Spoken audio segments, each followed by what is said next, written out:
What's going on, guys? Welcome back to another episode of Insane Disappearances, where the weirder get weirder, where the weird gets weirder and the creepy gets creepier. And today's story is going to be about a young 18-year-old girl who disappeared in the Green Mountain National Forest, as you can see here in this photo on my phone. Sorry I had to keep holding up a phone in order to show you the photo. You know, I'm not as high tech as most of these people on YouTube, so I'm doing my best.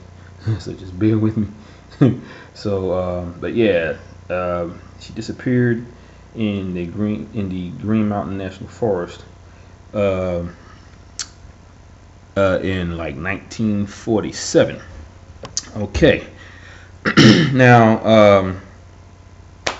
This area alone, the Green Mountain National Forest, is near Glassbury Mountain and Vermont's Long Trail, and that area has a lot of believers. In that area, Glassbury, it has a lot of believers, in the paranormal, and they call this area, because of the paranormal, the Bennington Triangle. So I'm guessing it's somewhere in Bennington, Vermont. I'm guessing. I'm not sure if that's the name of the town, but that's what they call it, the Bennington Triangle. And because as you recall, I made a video about a triangle in Michigan, but that was along the water. So it's like I said before, that there are a lot of different triangle, like mysterious triangle places all across the globe. Even on the water. So here, same thing, but this is dealing with an entire foresty area. Okay. Now the area got this name because of a handful of mysterious disappearances, which occurred between 1945 and 1950. Now, there's a guy who was a paranormal author. His name is Joseph A. Citro or Kitro. It's what's spelled Citro. Yeah, Citro. Now he's the one that coined the term. Now, because of the supposedly supernatural circumstances surrounding these vanishings, Paula Welden, who is the person that I am going to talk about tonight, was the second person to go missing in that area of Green Mountain National Forest, during this period. Like I said, this happened around 1947. Now she was around 18 years old when she disappeared, and she was a college student who set out on the long trail, in December of 1946. Let me see. I'm sorry. They searched for her in 1947. She disappeared in 1946 because, like I said, there was a series of disappearances that happened in 1945, between 1945 and 1950. So in between that, she disappeared on December of 1946. So that was my mistake. Sorry about that. Okay. Now around that time, we're talking about December, but she didn't dress the part when it came to going into that national forest, because she was just really going for a walk. The way she should have been dressed, knowing it's in the middle of December, she should have been dressed in much more heavier and thicker attire so that she could stay warm. But she was just dressed in she was wearing jeans, a coat, and sneakers. And like I said, she was just going for a walk and not a long hike. Now, if you're going on a long hike, obviously you need to be in better attire, especially if it's going to be getting cold later on during the evening, which is exactly what it did, because they said it was supposed to dip below freezing, after she said that she was going to go for a walk. Now, her attire implied that she planned to return before dark, since she was dressed in, regular everyday clothes. But, when the temperature dropped that low, below freezing, Weldon, before that, she told one of her roommates that she was taking a long walk, and she, never returned at that point. So several people spotted her as she hitchhiked, her way through the trail, to the trail, and walked to the trailhead. Now, when Weldon didn't come back by dark, her roommate She let the school know, and the search had began. Classes had been suspended at that point so that everybody at the school could search for her, which they did. Now, the process was disorganized, so there was just a lot of people just walking everywhere doing what they had to do to find her. But that right there was just so not the way it should have been done. It should have all been organized to where they had people going in one direction and a crowd of people going in another, and just kind of panning out in like a big circle, or like maybe in a star-like formation, where everybody's going in all different directions trying to cover a large ground, but it didn't turn out the way it should have. Of course, it changed when her father got involved. He called in some favors from police departments in two, surrounding states. Unfortunately, the search didn't pan out. Now, the family and the friends were frustrated at that point. So, they had their own theories of what happened to her, which didn't pan out as well either. Because anybody that was trying to actually figure out what happened to her, they just, like I said, they had their theories, but I'm pretty sure none of those theories could measure up to what actually happened to her. Now, one of the theories that cropped up at that point was she may have ran off with a boyfriend, or she was abducted, which is something that a lot of parents always say when it comes to their children disappearing, right? So, and then also the age-old theory, did she commit suicide? No one really knows. But if she committed suicide, her body would have been lying somewhere in that forest, and it wasn't. So now, also, from what they've also said, did she die from exposure because of the fact that she was wearing the inappropriate attire? That was another theory that came about, but still, there was no body at that point. Because that's why they kept searching. Now, no one has discovered her body, just like I said. So her disappearance still remains a mystery. Now, there's a lot of rumors out there, that this area alone, the Long Trail, is home to a creature that they call the Bennington Monster. And this Bennington Monster is a Bigfoot type creature, or Sasquatch, as they call it in areas like that. Now, could this Sasquatch creature, like animal, have something to do with her disappearance? I don't know. So that right there, because people always try to blame stuff like that on Bigfoot. They might be using the person that disappears as food. Not saying that that's not possible, but I don't know if these creatures are vegetarians or they're meat eaters, because there are some that are meat eaters, because a lot of carcasses of deer and stuff like that are found in the areas where they be searching for Bigfoot or Sasquatch. But regardless of whether people think these disappearances are natural or supernatural in nature, the cases do have a few things in common.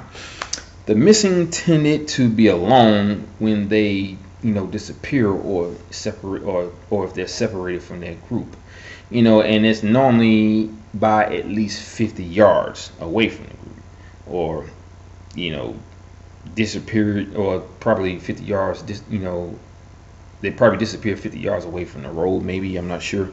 But then you also have bad weather, and that goes chaotic, and there's also the chaotic, disorganized searches, that are also that's also a running theme in these cases. People, they search for whoever they're searching for, and they can't never find nobody. So that alone is always a big problem. When you got search parties that search for someone for days on end, but they can't never find nobody. So that's where the whole disorganized searches come from. But that still doesn't mean that it's disorganized. The only reason why they're saying that is because they never can find the person that they're looking for. So, but it be organized, but you can't find somebody that's never going to be found because they have slipped into some sort of pocket where they get sent to another dimension, another parallel world, or parallel Earth, maybe even another planet somewhere out there in deep space. Who knows? So she could be sent to another time, maybe the future. the far distant future, where we have evolved into these creatures with the big black bulgy eyes that look like almonds. Now, I have heard theories that the grays that we see are us evolved. That is our evolved state. And looking back on the fact that they say that ancient aliens have messed with the gene pool, and that's how we came about. And they say Sasquatch is one of those type of creatures where they mess with their DNA. I don't know, but I'm guessing if they was messing with the DNA, that means they were also messing with mankind alone, and they were messing with how we came about as human beings. But that's just theory. That's just what I've heard in the past about gene splicing with, when it came to aliens, like kidnapping humans, because there has been foul information from the Ancient Aliens TV show of how one person that was abducted by aliens saw these tube-like canisters that had humans standing there in suspended animation, but these humans had their eyes open and everything, and they were just standing there like statues, and they saw animals from prehistoric time. I think that one guy said that he saw a saber-toothed tiger, so they were probably collecting these different beings or creatures for their, I don't know what they would be collecting them for, but that's what was said. So, but yeah, the thing is, you can believe that these were accidents, abductions, or something even more sinister. But regardless, there are lessons in these stories about how to stay safer when you are out there in the woods, which is what David Paulides says all the time. The number one rule that he always talks about, or always, mentions when he's being interviewed on Coast to Coast AM, he always says, always stay within a tight group so that you won't end up being one of them ones that gets lost, because he always says, don't be the last in line, don't be the first in line, because the first in line will get ahead of the group. And as soon as they turn the corner, that's when they get taken within a split second. Or the person that falls behind will be the one person that nobody's paying attention to, because everybody has tunnel vision and they're focusing on getting ahead in the direction that they're trying to get to.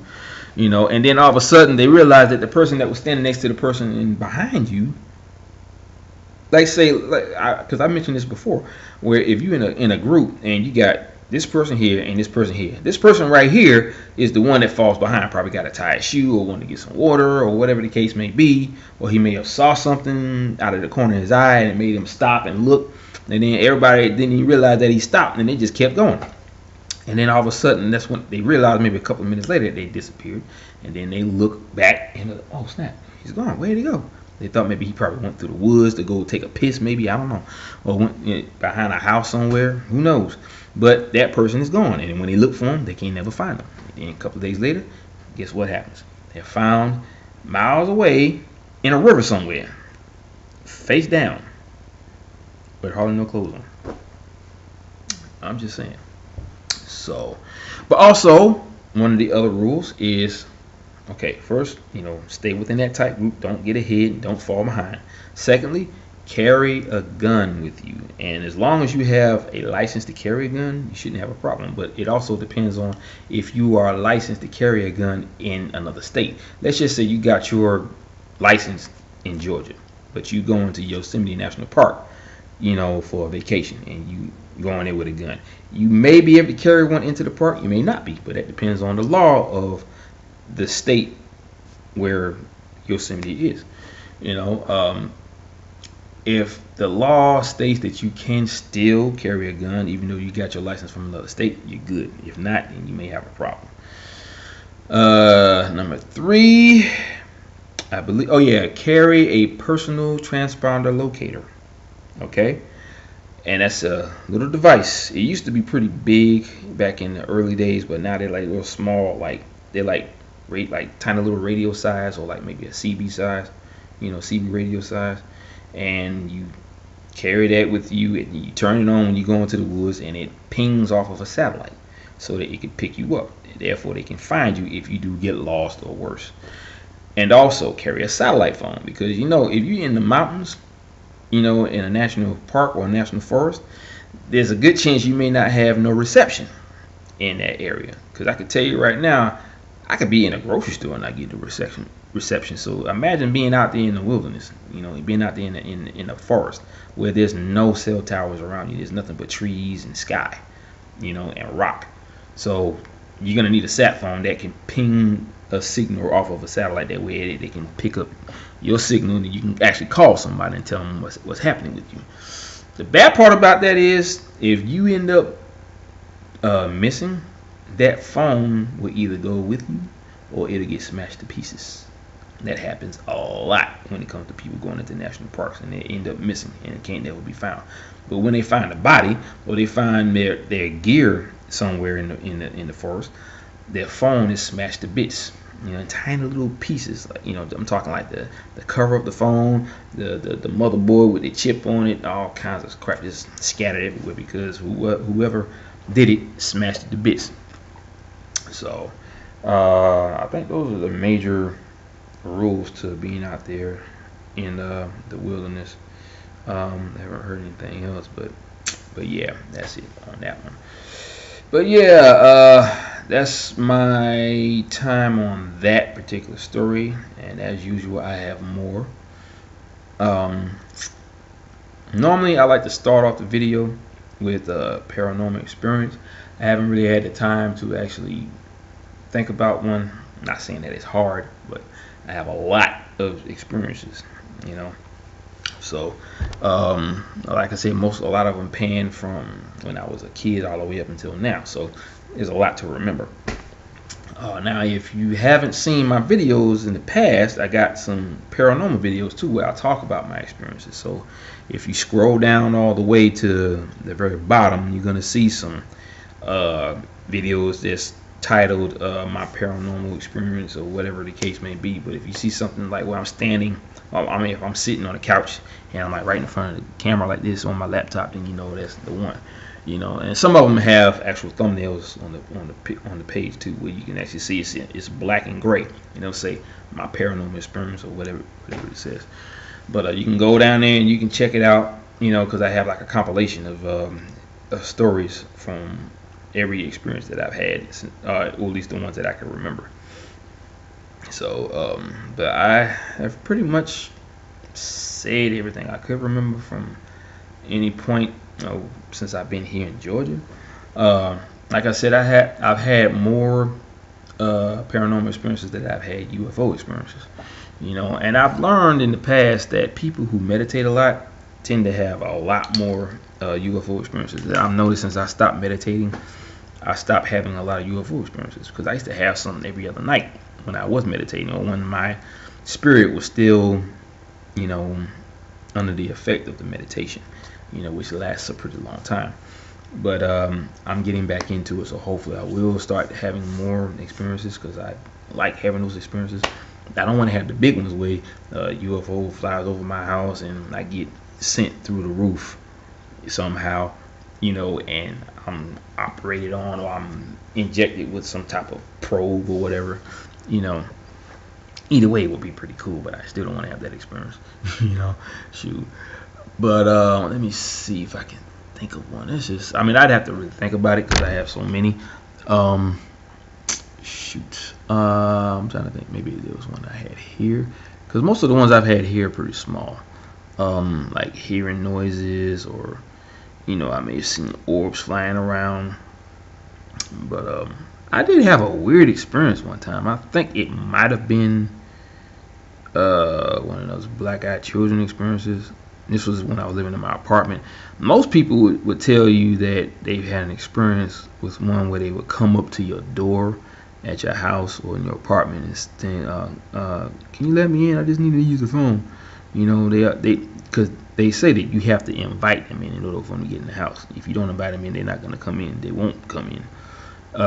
But I had experience when I was in my apartment where I was coming home. It was at night. I think I was probably at work and I was coming home, and I happened to look over into this, like, across the parking lot in my complex, in this little, like, dark tree area. You know, it was like you got it was there was some apartments over there, and like this is the wall, right? And then I saw the silhouette of a young, looked like a kid standing right in the grass, and behind him was like a bushel of trees, and it was real dark over there, but I could still see him, and he just stood there the whole time while I was looking at him, and it was the creepiest feeling ever. I knew right away that might have been one of those black-eyed children, but it was just spooky enough just to see it at that distance, because normally they come right up to you, like in your car, and they knock on the window, or they be at your door knocking on the door, ringing the doorbell, and then you see them, they say, "Can you let me in?" and all this stuff. No, but I saw like a kid just standing in that grass over there, and I looked, and I was like, I right away figured that had to been who it was, so I just kept walking, and I walked up the stairs pretty fast, you know, because I didn't want to have to even encounter that, or at least see those black eyes. So I went in my apartment, and I think, yeah, I was asleep, and I heard a knocking noise, like somebody was knocking on my door at my front door, and it wasn't like a bang bang bang bang bang. It was like a regular knock, but it was a prominent knock, like they were using their knuckles like real hard. And I didn't get up to go to the door at all, because it was like, what, 3 o'clock in the morning for one, and I'm like, I'm not answering no door at 3 o'clock in the morning. I don't know who will be at the door. I was living by myself. I still am. And I was like, who do I know will be, you know, knocking on my door? But I didn't go to the door. I didn't even try to hear them say, "Can you let me in?" or whatever. So that was it right there. But yeah, that was my experience with that. It was pretty creepy. You know, it wasn't what I've always heard about, how they come to the door, but it was, you know, creepy enough as it is when I actually saw them standing outside. So, you know, but yeah, that's pretty much it on that one. I got some more videos coming up. I'm going to be going through some more information that I've gotten from Kimstar66. I think there was 2 emails that she sent me, or it was one email with 2 stories on that one email that she sent me. So I gotta look through that to see what that's about. That one's a pretty long story. So I'll go through that, and I'll try to get another one in tonight for tomorrow. I'll probably be posting a lot, you know, maybe 2 videos for 2 days, maybe. Just depends on how I'm feeling, but I'll try to get as much in as I possibly can throughout the night, since the night is still young. So but yeah, I want to also welcome 2 more of my subscribers, 2 more subscribers to my channel, and I just want to say welcome, and I hope that you guys really like my channel. Everybody else does, and I will always try to make sure that I'm trying to get my Twitter out of here. I will always try to make sure that I have all the information that you guys need. If you like creepy stories or creepy cases about people who vanish in national parks, this is the place to come to. And once again, like I said yesterday, I already pre-ordered the Missing 411, the movie video. So I will be looking at it when I get it. I didn't do a priority shipping, because I figured I can just wait for it, which I know I can, you know. But when I get it, I will look at it, and I will talk about it on my channel. I'll even try to, you know, like, show some clips from it. Now, if you haven't ordered it, like I said in on the chat room for people who talk about this, you have until May 15th to pre-order it on his website, because he only has a chosen few. So if you have a credit card, get it. Now, I know we got some people that live out of the country, out of the, outside the U.S. And Kimstar 66 says that he charges about like $50 for shipping if you're outside the U.S. Here, I think it's like, I think 20 or 30. No, I can't remember what the shipping is, but it's cheap because, like with the books are $24.95, and I only have to pay about $30 for it here. But over there, you got to pay about $80. So I know people don't want to have to pay that. That's why I created this channel, for the ones that don't want to have to go through all that. So for the ones that have to pay that much for shipping, if you really want to get the movie, I suggest you just kind of grin and bear it and just get it, because if you don't, he's not putting it out in the theaters. He's not putting it out there in places like FYE or Blockbuster or nothing like that. Well, Blockbuster doesn't exist anymore, but I'm just saying. But yeah, he has to. He's putting it on his website, because he said on his Facebook page they didn't give him a choice. So, because because he had to go through a lot in order to get that movie out there. He had to go through the what do you call those things where it's like a I can't remember. It's like when you create a movie and it goes to some area where they view it. It's I can't think of it right now. He said it on his interview, but anyway, the whole point is that the people that he dealt with in order to get this movie going, they didn't give him a choice. And think about it. This movie is very controversial. And I say that because of the National Park Service, the rangers, the superintendents that run the parks, the people high above the superintendents that run the park itself, the police department, the government, the FBI, all that stuff, they all being mentioned in this movie because they are involved in a lot of these cases for some apparent reason. So naturally, they would say, okay, well, you just have to sell it on your website. You can't put it out there, because if they get it out there, not saying that he wouldn't do a good job selling it in stores or having it in the movie theaters, but I don't know, there may be some repercussions in that, because like I said, it's a very controversial video dealing with people who have lost their family members, their children in these parks, and the National Park Service is not divulging any information dealing with the cases. They withhold all information about certain cases, like the one that David Paulides has been trying to get for years, and that's the Stacey Ann Harris case.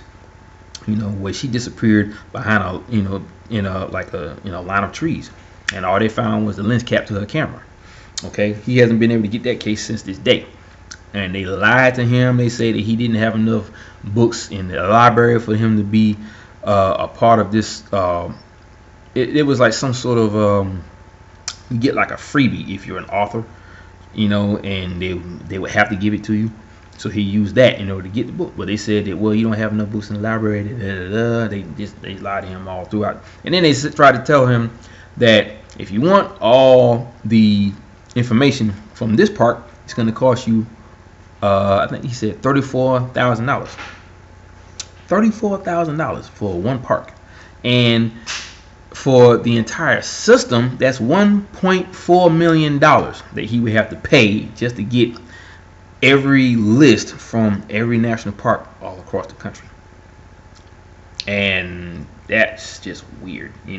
Even if he did a Kickstarter where everybody pitched in to raise up for $34,000, I really don't think they still give it to him, because if they knew he was that smart enough to do that, they probably have an excuse for him then too. But the fact still remains that he hasn't gotten that case since, and I doubt he ever will. I hope that he does.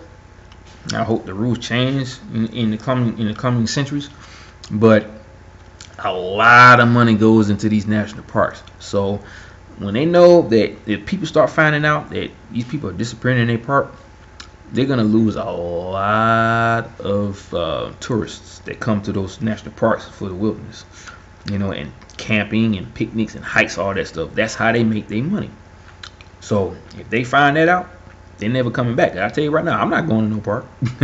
I'm not going to no national forest. None of that. I get scared going to my backyard because there's so many trees back there. And that's not even a forest or the woods. That's just a row of trees that lead to another subdivision across from where I'm staying at. You know, and I'm pretty sure you've seen it on my page at the very top, the banner where you see that row of trees. In the back, you can see houses, so it's not that thick. But still, when the leaves grow, you don't see nothing but trees, and it's spooky regardless. Just like that night when I did that evening when I did my video outside on my deck, and all you saw was the trees in the back.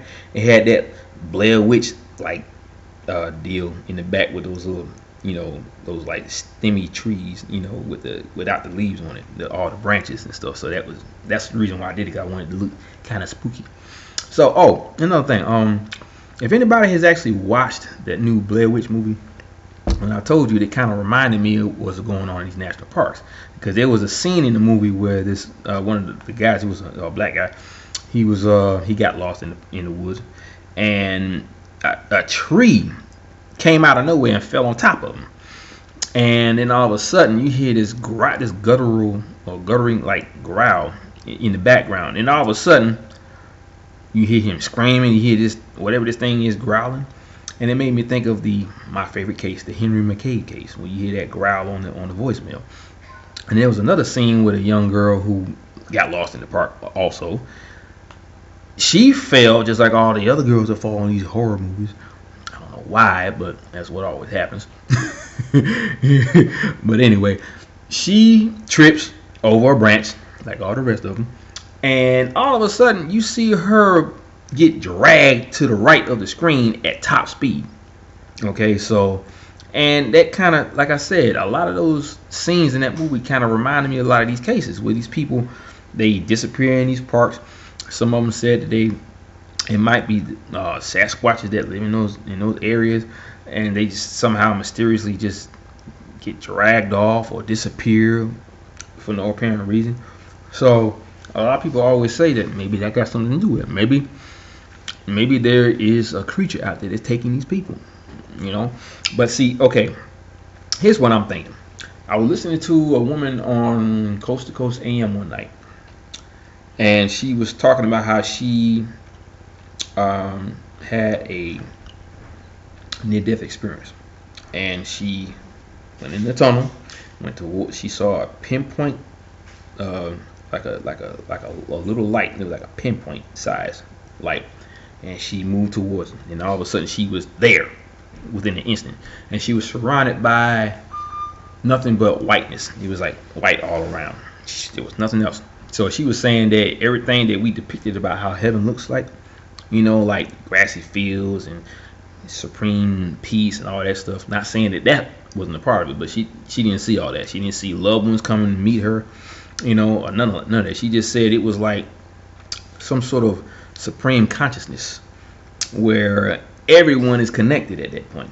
You know, it's not just that one being, God, and then you have your people, have everybody else.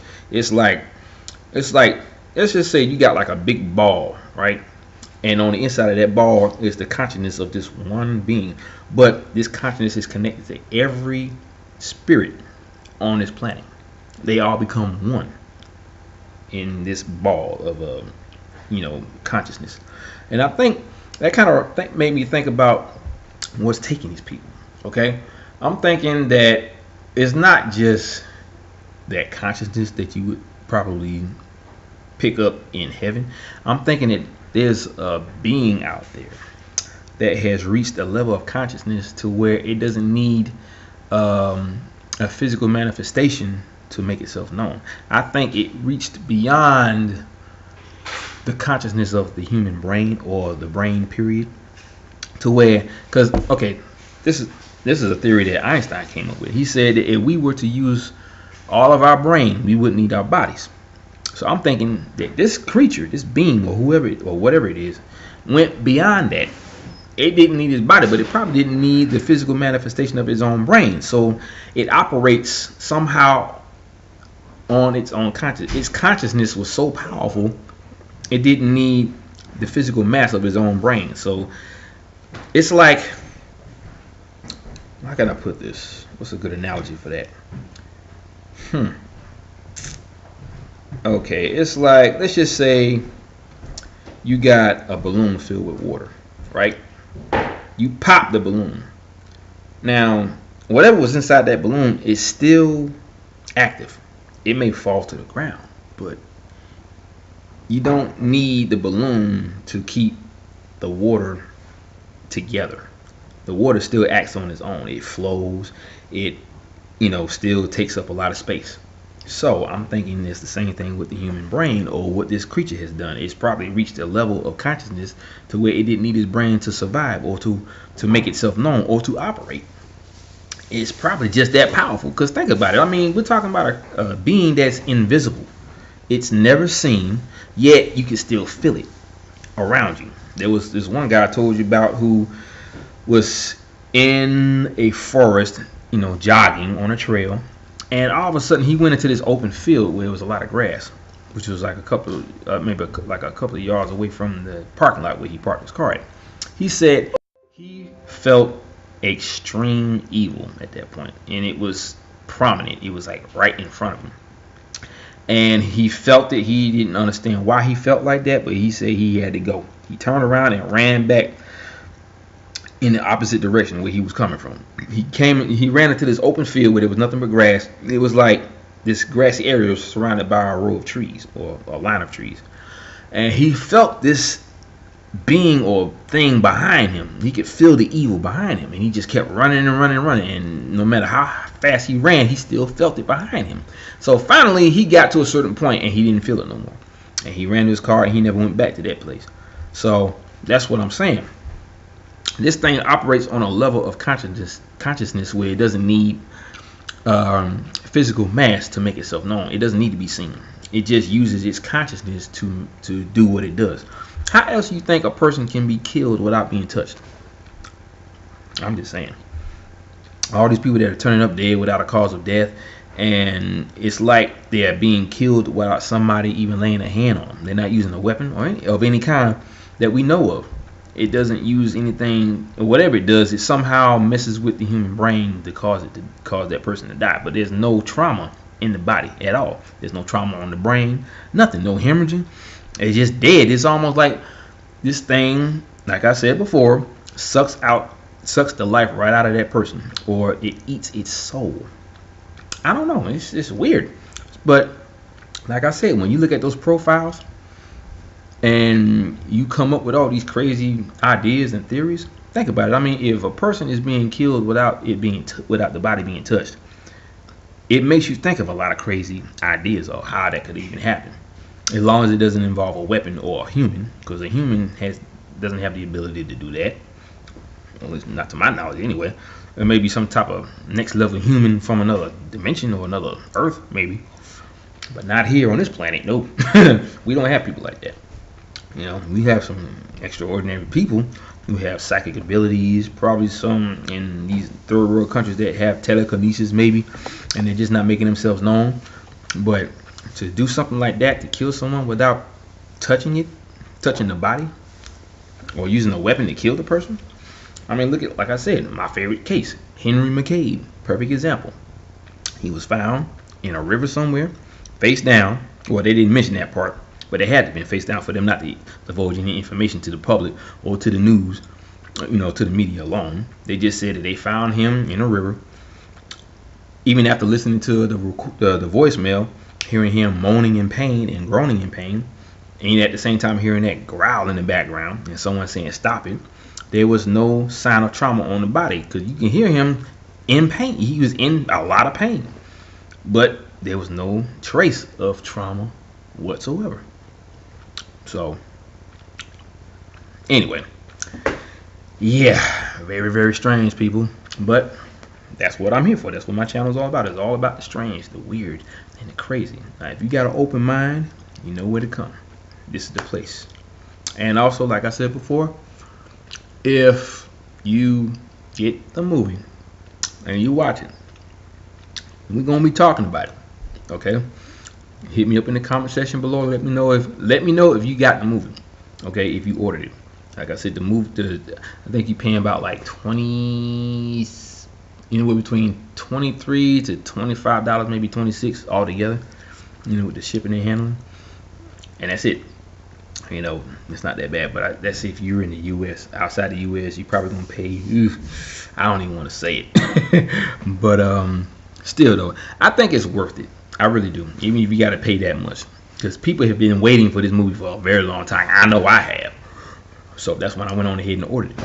So even though it may cost you a lot, get it. It'll be worth that amount of money. You know. So that way we can watch the movie, we can talk about it, we can throw our theories around, you know, in the comment section. You know, you can hit me up with emails or whatever the case may be, because you know it's gonna be in the description below. You know, so we can make an event out of this. And you, Kim Star 66, you already know. You know, I'm gonna see if I can, you know, well, you already know. But anyway, still, the whole point is I will be here to talk about the movie once I get it, and when I watch it, I know I'm going to have a lot of fun with it. I have to make sure I do that on my day off though, because I have plenty of time to look at it. You know, that way I can look at the whole movie and I can jot down the information I need to jot down to talk about it, or I show a couple of clips or maybe some still photos on my channel. You know, I just wish I was a little bit more high tech than most people. Like I got to get me a camcorder to where I can actually do like maybe a video of me not showing myself. Well, I'm just showing all the footage and all that stuff, but you hear me in the background, you know. But anyway, yeah, it's gonna be a very great movie. I can feel it. I can feel it in my bones, because he did a very, just by looking at the previews of the movie, he did a bang up job, a very, very, very good bang up job. I mean, he did this thing, and so did his son Ben Paulides. So I give my thumbs up to him too. I sent him a friend request on Facebook too, so he hasn't got back to me yet. But you know, he don't know me, so I understand that. I just told him that I'm a big fan of his father, you know, so, and a follower, you know, with all these strange cases out there. So, but yeah, guys, I got to go. It's getting late, and I'm not tired, but I still got some things I got to do. You know, I got to prepare for another video that I'm gonna try and get in tonight before it get too late. You know, but you know where to find me. Just listen out for that chime on my, you know, videos. Hit that, you know, click on that little bell below, you know, right next to the thumbs down, and to subscribe. You know, that way you can get all my notifications. And to all of my new people out there, the new people that subscribe to my channel, this is the place to be if you got one of those open minds that we looking for this channel. So I want to say welcome once again. I hope you enjoy the videos that I put out for you guys, and I will be checking out some of your videos too to see what you guys are bringing to the table. And because I do that with all my subscribers, you know, I check their stuff out, and I like a lot of them, you know, so, you know, like I said, if you got something good to bring to the table, let me know. If you got some cases in your area that are strange, that match up with the missing 411 cases, you know, I'll leave my email address at the you know, in the description, and you can just hit me up with whatever case that you think that you feel sounds weird, you know, enough to be put into the missing 411 category, you know. And I will definitely look it over, and I will jot down what I need to make a video out of it, and I will post it on my channel. So that's what I'm here for. I'm here for you guys. I'm always gonna be here for you guys, even though there may be days that I don't make a video because I'm either tired or I'm working hard or whatever, you know. So I try to do this as much as I possibly can. I'm not here for money. I'm here for education. That's what I'm here for, to open people's minds and open their eyes, to let them know that the unknown is the key. Not logic, not serial killers or pedophiles, murderers. Think about it. How is it that all these people, like astrophysicists, professors, and children with like medical problems or ailments and disabilities, how is it that all these people are being taken, but none of the criminals or homeless people, vagrants, none of those people are being taken or killed in strange ways? It's always smart people and college boys and some women, you know, which makes no sense. How is it that they being taken, but these people aren't? Not saying that they should. They, you know, they should be in the same in the same boat as anybody else that shouldn't be taken. I'm not saying that they should. It's just weird how they are not being taken. David Paulides even mentioned that too in one of his interviews. You know, I would treat their situation just as I would treat them no different from anybody else. They shouldn't. They don't deserve to be taken either. But it's just weird how they're not. You know, I'm just saying. But anyway, guys, I gotta go. I keep saying that, but I keep coming up with stuff to talk about. I apologize. But anyway, I gotta go. It's getting late, so I will see you guys later on. Hopefully before the night's over, I'll post another video, or I'll make one for the next day. You know, because it's getting close already. So it's already 11:16 p.m. So, like I said, stay tuned. I will be posting more sometime tonight for tomorrow, or I may even post it tonight. Who knows? But I gotta go, so I can go ahead and get that started. So you know how I do it. You know how I end it. Aloha, mahalo, and a hui ho. Peace out, guys. Have a great night.